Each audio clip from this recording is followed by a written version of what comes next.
নমস্কার, আপনাদের সকলকে স্বাগত জানাই চ্যানেল রূপা মুখার্জিতে। আমরা ওয়েস্ট বেঙ্গল কলেজ সার্ভিস কমিশনের ইন্টারভিউ এবং ডেমো প্রস্তুতি নিয়ে চলেছি। আর সেই পর্বে আজকে আপনাদের সামনে একটি ডেমো প্রস্তুত করতে চাই, আশা করি আপনাদের কাজে লাগবে। ডেমো আপনারা ফুল লেন্থেরই তৈরি করবেন, তাতে আপনাদের ডেমোর জন্য হয়তো ম্যাক্সিমাম 2 মিনিট বা 4-5 মিনিট দেওয়া হতে পারে, বা তার চেয়েও কম দেওয়া হতে পারে, সেটা কোনো ব্যাপার নয়। কিন্তু আপনার প্রিপারেশন যেন 100% থাকে। সেই 2-3 মিনিটের মধ্যেই তাদের যা বোঝা তারা বুঝে নেবেন। আপনি বোর্ডের কিন্তু চটপট বোর্ডের কাজটা শুরু করবেন, অর্থাৎ এতটা বেশি লেন্দি করবেন না আপনার কথাটা, যাতে আপনার বোর্ড ওয়ার্ক করার আগেই তারা আপনাকে ডেকে ইন্টারভিউটা শুরু করে দেন। চলুন আজকে আমরা শুরু করি বাংলা বিষয়ের একটি আলোচনা।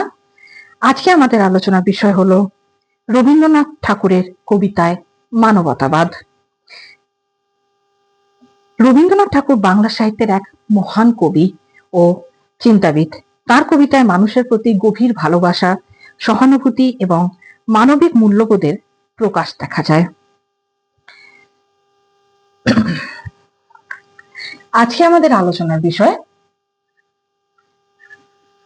রবীন্দ্রনাথ ঠাকুরের কবিতায়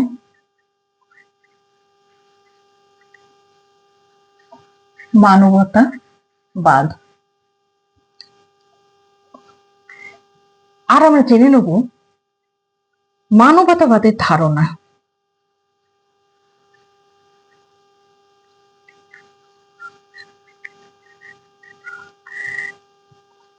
রবীন্দ্রনাথের দৃষ্টিভঙ্গি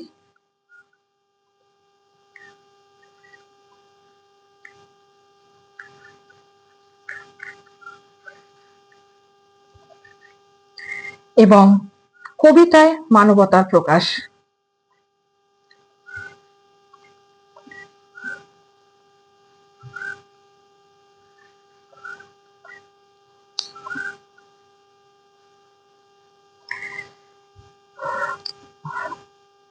তাহলে আমরা আজকে যেটা আলোচনা করব সেটা হলো মানবতাবাদের ধারণা, রবীন্দ্রনাথের দৃষ্টিভঙ্গি এবং কবিতায় মানবতাবাদের প্রকাশ।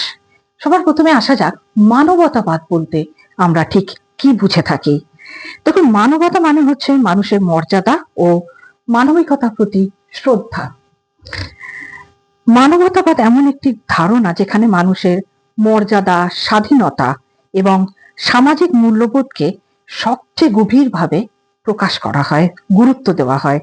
আর রবীন্দ্রনাথের বিভিন্ন কবিতায় এই মানবতাবাদের চিন্তা প্রকাশ আমরা খুব ভালোভাবে দেখতে পাই। এবার আমাদের যেটা দ্বিতীয় গুরুত্বপূর্ণ বিষয় হলো রবীন্দ্রনাথের কি দৃষ্টিভঙ্গি ছিল মানবতাবাদের প্রতি। আমি এই বোর্ডটা মুছছি, আশা করি তোমাদের পয়েন্টগুলো নোট করা হয়ে গেছে। ওকে, ভেরি গুড, থ্যাংক ইউ। তাহলে আমি মুছছি।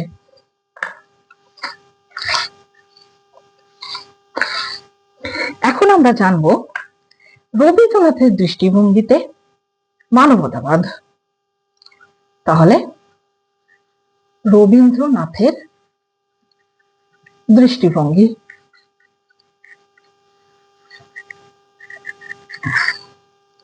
প্রথমত সবার প্রথম যে ব্যাপারটা আমাদের চোখে আসে সেটা হলো সর্বজনীন মানবতা। দ্বিতীয়ত মানুষ ও প্রকৃতির ঐক্য।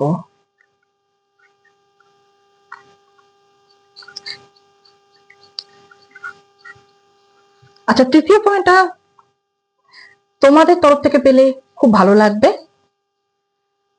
স্বাধীনতা। হ্যাঁ, কিন্তু সেটা আত্মিক স্বাধীনতা। আত্মিক স্বাধীনতা।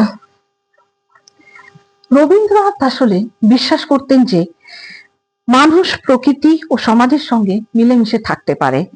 তার কবিতায় মানুষের স্বাধীনতা ও মর্যাদার গুরুত্ব বারংবার প্রকাশিত হয়েছে। এবার তাহলে আমরা কি জানলাম যে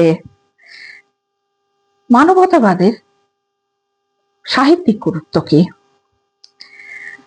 মানবতা শিক্ষা দেওয়া, মানুষের মর্যাদা তুলে ধরা এবং সমাজে সাম্যের ধারণা প্রচার করা, এই হলো মানবতাবাদের সাহিত্যিক গুরুত্ব।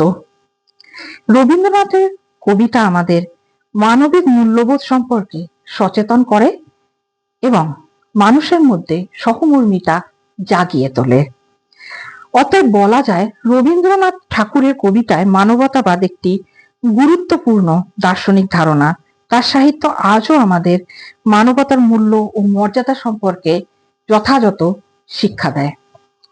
ডেমো এখানেই শেষ করছি। আপনাদের কোনো প্রশ্ন থাকলে কমেন্টসের মাধ্যমে করতে পারেন। আপনারা কোন বিষয়ে বা কোন টপিকের উপরে ডেমো দেখতে চান অবশ্যই জানাবেন, আমি আপনাদের সামনে সেই ডেমো প্রস্তুত করার চেষ্টা করব। আর অবশ্যই আমাদের টেলিগ্রাম চ্যানেল ও হোয়াটসঅ্যাপ চ্যানেলে যুক্ত হয়ে যান, সেখানে আমি বিভিন্ন সময় প্রশ্ন উত্তর এবং নোটস দিতে থাকি যাতে আপনাদের প্রিপারেশনে সুবিধা হয়। দেখা হচ্ছে পরের ভিডিওতে। ভালো থাকবেন, ধন্যবাদ, নমস্কার।